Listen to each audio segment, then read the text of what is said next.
akkam jirtu maatii YouTube arra video ajaa'iba tokko isiniif qabadee dhiyaadheen jira.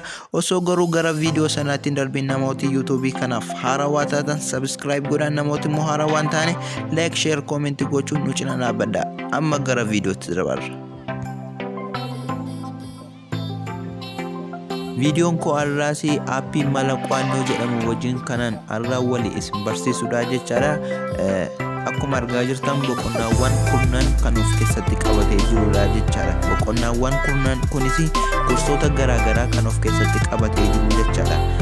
Faayidaan appii kanaas karoora baafan irratti haala sirrii ta'een akka nuti karoora keenya gaggeeffachuu dandeenyuuf kan nu gargaarudha jechaadha.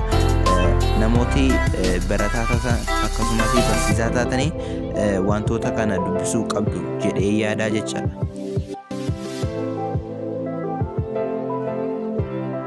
Videoon arrasiniif qabadee dhiyaadhe kan namatti daawwatteedha. Amma video biraan walitti deebinuuti asumaan nagaa isinitti dhaamachaa. Videoowwan garaagaraa karaa telegiraama kootiin argachuu ni dandeessu. Linkii isaa descriptionii jalatti isiniif maxxansa. Karaa sanaan seentanii itti fayyadamuu dandeessu. Amma torbee dhufuun wal agarruutti.